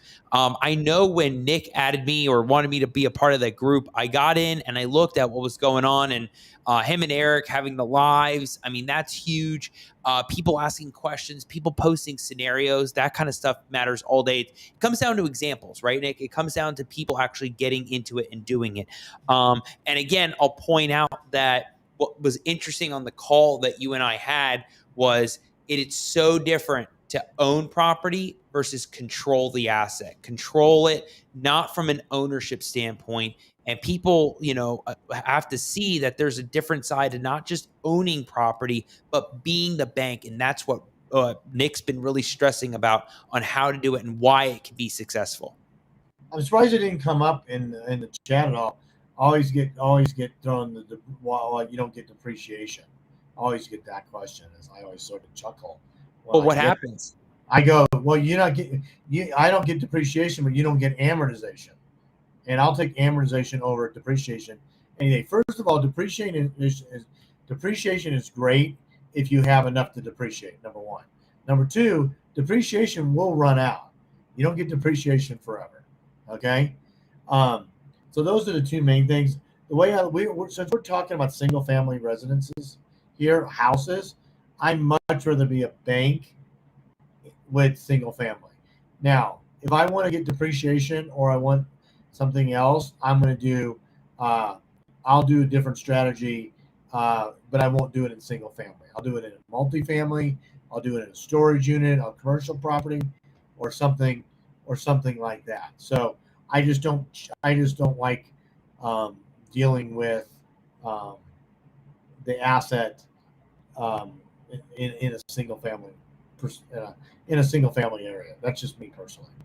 Yeah. Well, no, you've seen it for, I mean, how many years? Hey, I always say, look, if it's good enough for the banks, it's probably good enough for most. And the last time I checked, banks control, they don't own. They get amortization, they don't get depreciation. So if it's good enough for them, it's definitely good enough for me. And I'm okay with that. Hey, you can't have everything, man. You just got to pick out what you think is more important and valuable to you. Yeah. I'd rather have control. That's Yeah. me. Yeah, like you said, yeah, you'd rather have the control. So that's definitely a different perspective than a lot of other people that have been on the show talking about buying assets or keeping it, or maybe being on the management side, which is totally different. Yeah, absolutely. Yeah. So I just want to make sure, Nick, let's make sure we plug everything that's out there where people can really take advantage of. The viewership's been strong. I mean, it's amazing. I mean, everybody's out there loving this. I know they're watching it. They want to learn. The Restream chat room's full. We haven't seen the thing go yellow yet in a while, but we know that everybody's still tuned in watching. So, Nick, this is the perfect time to make sure everybody knows, because like you were saying, Nick, this can get complicated, right? And I love that you are the type that can make a complicated subject a simple subject and matter. And you can explain it in a way that, look, this is the opportunity and the benefit. But we want to also make sure that if you get interested in this kind of stuff, you can get in touch with Nick and work with Eric and Nick and get into their team. So go for it. We'll make sure we put it up there. Again, we talked about who this is for. I think if you're a wholesaler, landlord, buy and hold investor, realtor, lender, there's an opportunity to implement this strategy and model either on behalf of your sellers or on your buyers, either way. So that's number one. Number two, even though, like you said several times, this is not difficult, it's complex, remember this, really important. The only thing you need to do to be able to do this business is find the deal, analyze the deal, fund the deal, find the buyer.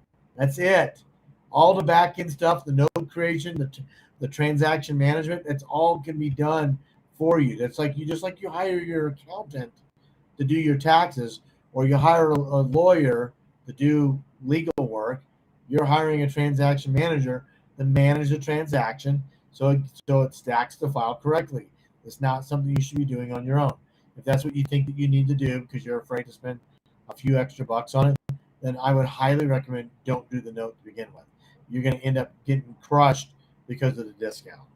Ask me how I know that, because that's how we used to do it. And we didn't do it. We didn't follow best business practices. So the best thing you can do is go to bethebankblueprint.com and access, fill out the form, and then you'll get an email with all the goodies that we have to offer.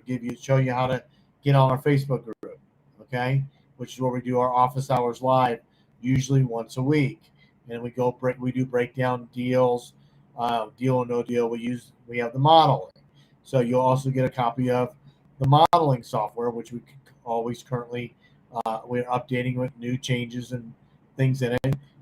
You'll get a copy of that, and it'll show you how to use it, put your own deals in it, and see if it makes sense or not to do the deal structuring. Then also in there is you'll get access to the private Facebook group, like I said. You'll see the videos that we talked about, some of the educational videos that show us how we structure the deal. If you're interested in the digital product, it's there. It's also there to purchase, so you can learn how to do this stuff on your own. It's very important because it helps you learn how to structure and create the opportunity. And then lastly, the other stuff that's in there is there's some ebooks and some publications that we've written that sort of go in that talk about the note buying experience. Eric's is on. It's called the $4.7 trillion secret. Guys, if you have IRA money and you want to use this to hold notes, you can buy mortgage notes and hold them in your IRA for cash flow. It's super easy to do and super valuable.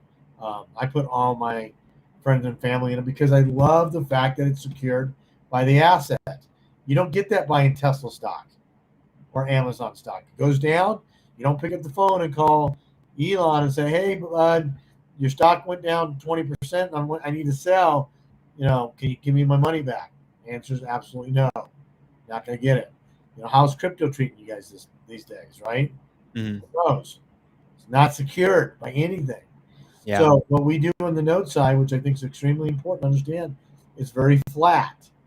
It's very flat, very linear, right? It's the return is the return. If you got a 10% mortgage and a $100,000 note, the payment is the payment. Doesn't matter if inflation goes up or down. Doesn't matter if market goes up or down, because you're getting the same payment regardless. So it's been a real tough. It's been a real tough fight to validate that for the last 5 years. Although it held its own, but now they're coming out of the woodworks. It's like, well, how do I get a return now? How do I protect my investment? Well, it's holding mortgage notes secured by real estate. That's how you do it. Now all of a sudden 8% is a good return, 10% is a good return, because they can't get it consistently through the market or wherever it might be. So anyway, food for thought. No, tons of value right there. I mean, let Nick roll and he'll tell you it all. So this is the value that you get with working with a Nick Legamaro, Eric Sage, the creative financing and really getting into deal structuring, which is huge. And Nick, you pointed out something. We've had New View Trust that's been on the show at one point talking about self-directed IRAs, the use of using your self-directed IRA. And I forgot that was another method of lending, right? Or using it for those kinds of purposes. That's huge. We just had Jacob, great, that people are just still asking questions. Any advice on brokering to get started in the note space? Yeah, so brokering is another way. Brokering is very similar to wholesaling, right?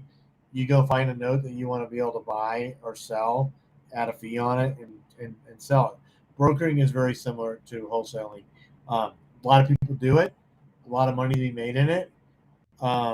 We don't broker anything out that we have. Most of the stuff that we create, we already have it pre-sold. Either we're going to buy it ourselves, it's going to go into a fund. It could go on the open market, but we don't. It's usually the notes are sold direct to end buyer, whether it be a fund or a family office or something like that.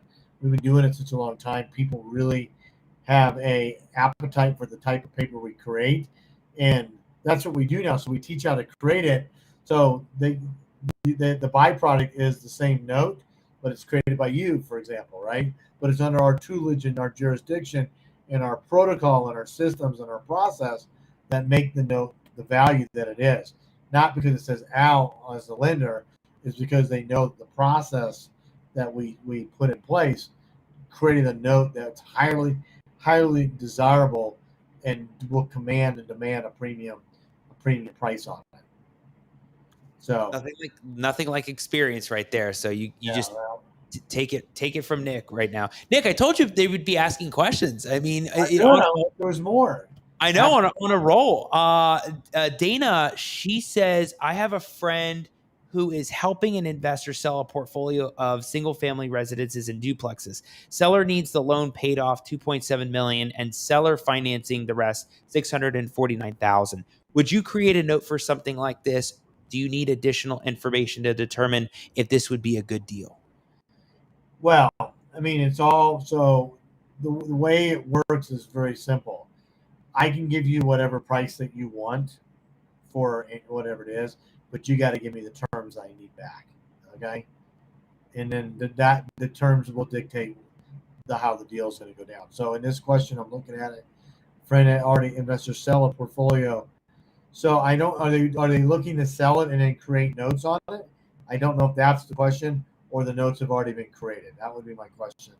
Yeah, Dana, if you're still there, just go ahead, and if you got any more additional information, we're here right now. That would help a lot. And if not, if you don't have that stuff, that's when, feel free to be a part of the Facebook group. Ask these questions to Nick and Eric, because that's huge. Yeah. So the question is, what is the portfolio? Is it a bunch of rental properties, or is it already notes? So yeah, if I knew that, I can answer that question. Yeah, but we can answer both ways. Let's assume it's a portfolio of single family homes that are. She said, no, they're not. No, they're not what? They're not rentals, or they're not notes. I don't know. Well, I guess, yeah, like you said, go either way, whether it applies to either one. It doesn't matter if the loan is assumable. We don't care about that. All mortgage notes say that there's a due on sale clause, but we don't care about any of that. That is nothing. That is irrelevant in there. So they're rental properties. So the question is, if they're rental properties, the short answer is, yeah, we could buy something like that on terms. We could bring that cash on. That loan might not be assumable, but doesn't matter. We could still take over subject to and still create the opportunity and just pay it. We might accelerate the payoff on it. No, they're not notice they are rentals. For me, I would take a rental and I would convert it to seller financing if it's the right asset, right? So when those leases expired, I would not put the renters back in them. I might sell them to the renters, but I'm going to create seller financing. I'm going to create the first note, second note, and pay off the underlying debt. So I don't know where these are. Where are these located, Dana? Where are these properties located? I mean, this is great that we were able to actually go through the hypothesis and actually go through this scenario with Nick right now. I really appreciate everybody commenting. I mean, strong on the YouTube side as well. So if you got more questions like this for Nick, we are live. Ask away, because this is the kind of stuff that you just can't get watching any video. Like, you get the actual experience from the scenario. So it Dana, well, there she said Virginia. Okay. There's a lot of things we just don't know. Like, what's the price point of these properties? What's the desirability? What's the demographics? What's rent value relative to ownership value, right? We haven't really talked about that, but if you're going to sell her on terms, if it rents for $1,000, but you need a seller finance for $1,500, is that a doable model, right? Or do you want it to be closer to the rent value to be closer to? Well, here's what I would say. Dana says, well, they won't do a sub-2 either. Well, then guess what, Dana? Then I'm not your buyer. Okay, that's what I tell sellers all the time. I'm just not your buyer. Go find somebody else to buy it. But I could show them and teach them why they should at least consider what we're doing, because there's an installment sale. That's better than capital gains. And maybe we come to an agreement and go, look, let's leave the existing debt in place for a short amount of time so I can do what I need to do. Because if I don't have to go down to the bank and get a $1.2 million loan and go through all the underwriting and pay 3%, 3%, or 3 points on the origination and 12% interest, right? And I can defer that or even avoid it. Hell, 3% on 1.2 million is what, $36,000 just in origination fees. Guess what? How about I just give that to you, Mr. Seller? You mean you won't let me keep that note there for 6 months for $36,000 more and make the payment? Yeah, what they say and what they get are two different things. Remember that. Okay? They may say that they want to do it, but here's the thing. Say no problem. If something changes, let me know. Because I'm a buyer. And I'll buy it on terms. And you'd be surprised how many people come back after the fact and go, hey, does your offer still stand? I go, I don't know. Let me look at it again. Maybe it does, maybe it doesn't. But, if you want your price, I got to get my terms. There's no other way around it. Right. I'll pay you 100. I paid somebody 125% of value before. I paid them over what they were asking, over market value. I paid them 125% of the value. How and why could I do that? Well, because I got the terms I needed to do the deal. It's that simple. I got 0% interest, and I got the payments where I needed them to be. I got a substitution of collateral when I did it. I got a lot of stuff that we don't even have time to go into on this. I got a lot of stuff that was well worth it to me because guess what I got? I got a mortgage when I sold it to my buyer that paid me a lot of money on interest, and I've got all that money back 10 times over because of the fact that I created and structured it that way from the beginning. Interesting. So, what they say and what they do are two different things. Yeah, it's got to make sense for you on your side of it too. Yeah, you can't put a square peg in a round hole. Like if they don't want to sell on terms, then fine. Then we're not their buyer, right? Especially right now, because it's a buyer's market right now. Right, you can cherry pick what you want to do or where you know what. And I don't want the deal. I mean, for me to give them the deal they would want, I'd be at 60 cents on the dollar probably.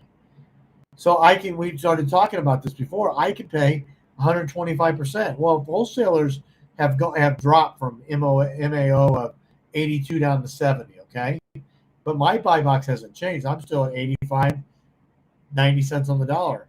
Now I just open up how much more opportunity can I buy now because the wholesalers have dropped the rate that they're negotiating at, right? Huge spread. That's why we partner with wholesalers all the time to get deals done because they're doing all the heavy lifting and doing the negotiating. They already know, like the seller already knows, likes, and trusts them. I just come in and solve a problem and show them how to make a deal work when they thought it couldn't. Yeah. And most of the time we can. The buyer has to just the seller has to give us what we need for us to give them the price that they want. Nick, I mean, talk about a really interesting topic when it comes to numbers and really breaking down the deal, but not just that, but what does the future look like? What are those numbers going to be like? And are you capitalizing on that and structuring it that way? So much to digest in that. And I really encourage everybody to join their Facebook group. Definitely, if you can get that PDF, it's a free PDF, right? Yeah, everything. We don't charge for any of that stuff. Yeah, just that stuff. And then if they want to learn more, then we have a digital product. They can go in and they can go buy it and learn more about it and educate themselves because education is the most valuable investment that you can make. Is investing in your education and learning and understanding stuff so you can go make better decisions. It's not expensive. You just need to learn it and understand it and do it. Yeah. And Jacob, the Facebook group is called Creative. Is it Creative Dealmaker? On the screen right there. Yeah. Yeah. It's called Creative Dealmaker. So if you go to groups and search Creative Dealmaker, you should be able to find it. Answer a couple of questions, and then we'll get you added into the group and, start understanding how to structure these deals. Yeah. And I see Jacob talking about getting in here a little late. I'll say this. Whether you jump in late or you're able to watch in the beginning and then come back, it's so great that you're able to come in here and participate and ask Nick questions. If you jump in late like this, feel free. You can go back to the beginning, watch everything. Nick talked about so much. He actually did a whole bunch of calculations. I mean, so much value in something like this. Nick, I absolutely love all the value and golden nuggets you've been able to drop tonight. Huge. I don't even think we've had anybody on that's actually talked about like creative financing, deal structuring on terms. I don't think so. And Well, there's a lot of people out there that teach it, and they do a really good job of it. You can learn from some guys and people that are really, really knowledgeable in the creative space.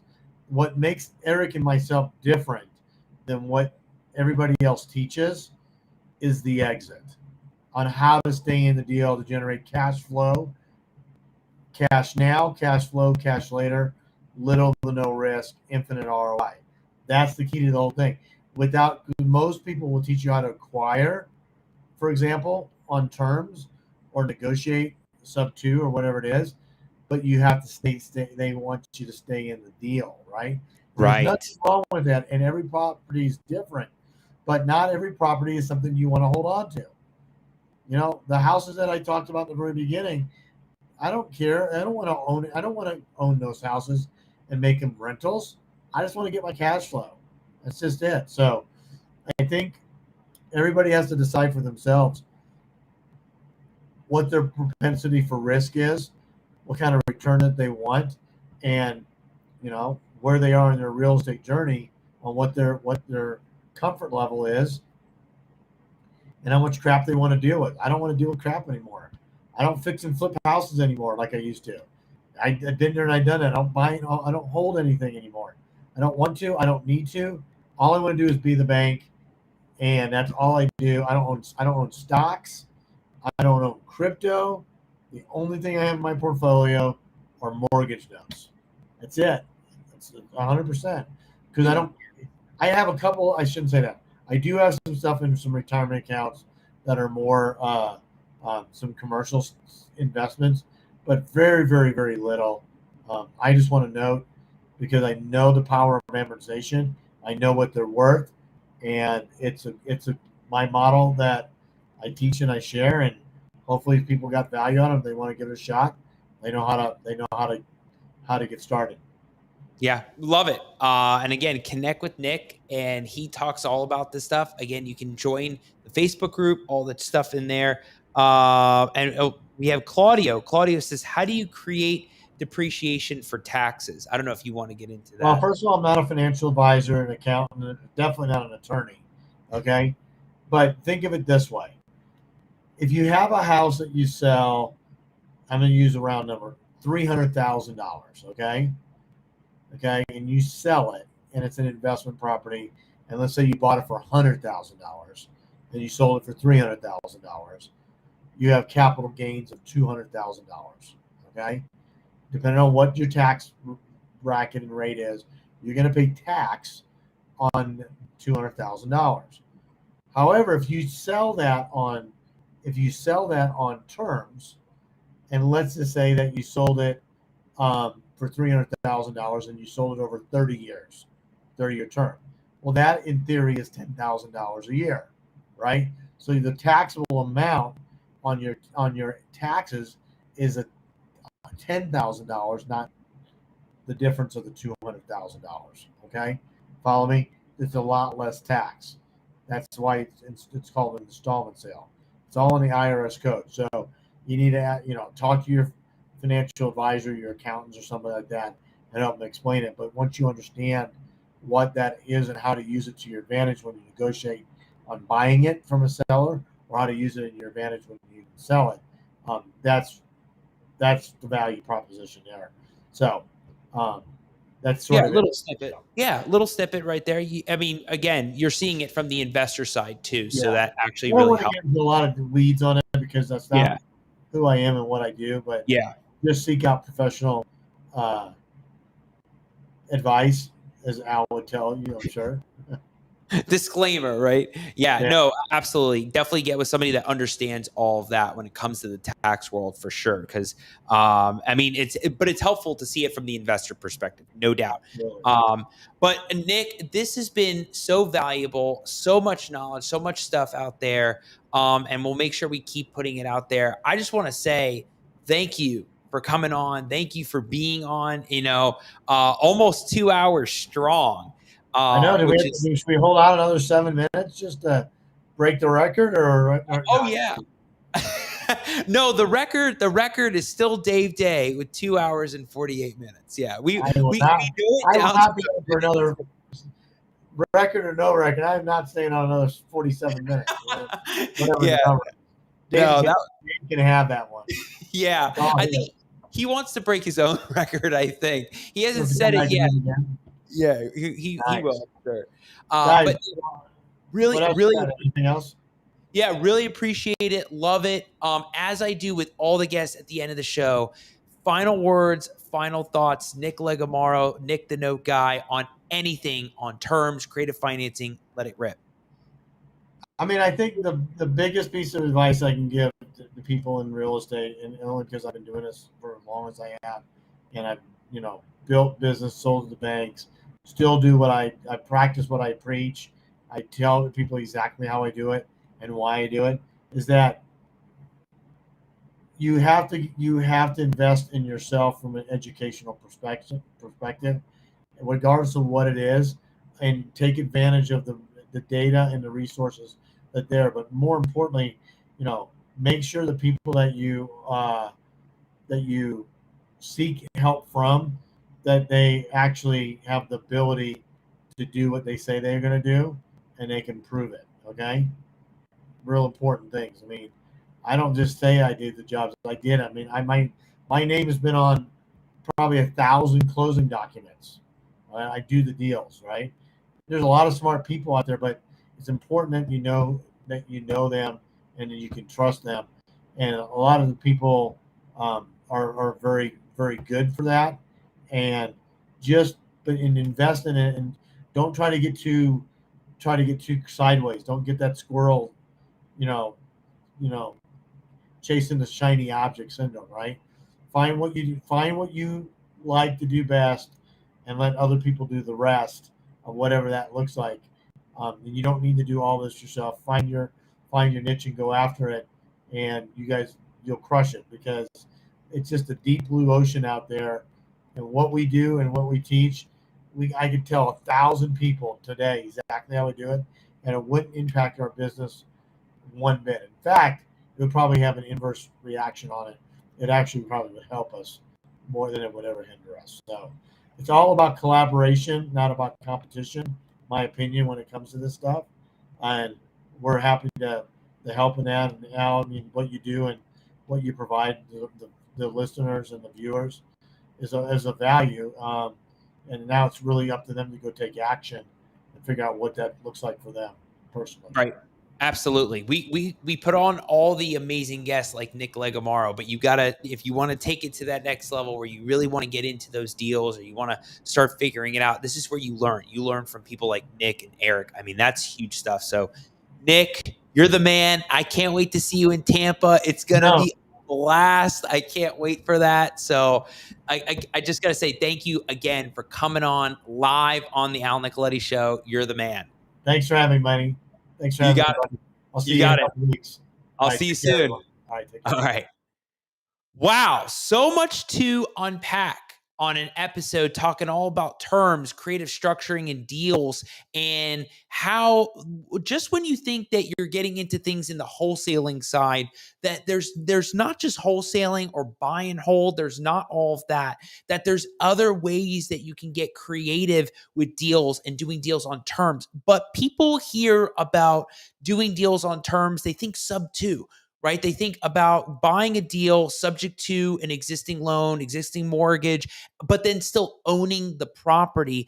And this was actually a little bit of a different side to how you could do it, where you're not just owning the asset, but you are controlling the loan, the way that it's operating. So you're not just buying the deal, but you're on the loan side of it, which is crazy. So tons to unpack from what Nick Legamaro talked about. And if you missed any of that, see, people may have jumped in late, like Jacob. You may have jumped in late.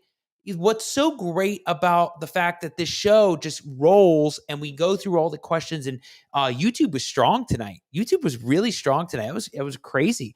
What's awesome about it is the fact that we want you, no matter what point, ask those questions and jump back, go back to the beginning when Nick was talking about his journey, calculating things. I mean, he literally took the calculator out and was breaking down an example of a deal on how powerful a deal on terms can be. So crazy stuff there.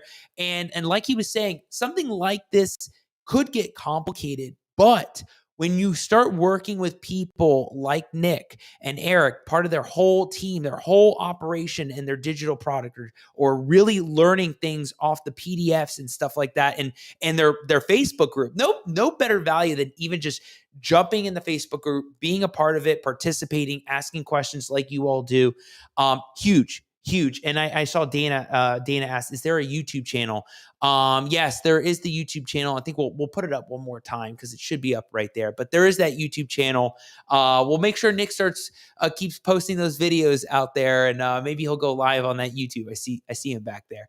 But for everybody that's out there, I just want to say again, I mean, it's just another episode of tons of participation, tons of engagement. We love people watching like Dana and Claudio and Jacob. I mean, huge stuff, no matter what state you're in, right? I mean, that doesn't matter if deals can be done in those states. Of course, just check to make sure how things are done over there. But we love it. And Gio, and surprise of the night for me was the Roic that was watching. I love that. And Reginald, Kevin, Gio, I'll just say we love the participation. We always want this. We want people to ask questions, especially when we have high-powered caliber guests like Nick Legamaro. And it's a wrap tonight, everybody. I mean, tons. If you missed anything, go back from the beginning under Al Nicoletti on the YouTube channel. It was on Facebook. And eventually the episode will drop on Spotify and iTunes. And of course, the micro will drop out. We're going to get some new micro out there. We'll get some cool new stuff coming out about the show. So make sure you go check that out. And of course, you can check out all the stuff on the Al Nicoletti channel, which is on YouTube. And you can see things on probate, partitions, all the weird stuff in the real estate world. Don't forget to check that out as well. And again, love you all out there. Thank you so much for watching the show tonight. We will be on back next week, Wednesday. Make sure you set a reminder. Set your reminder on your calendar. I mean, take out your phone. If you love guests like this, put it in the calendar. Just make sure you hit reoccurring. So every Wednesday, unless there's all of a sudden one Wednesday we have a best of or a change up in the schedule. But make sure just keep it on your calendar because you don't want to miss this when you can get great value like this. And I will say, I will see you all next Wednesday, 9 p.m. Eastern, live. And it's a wrap. I'll see everybody soon. Have a great night, everybody. Take care.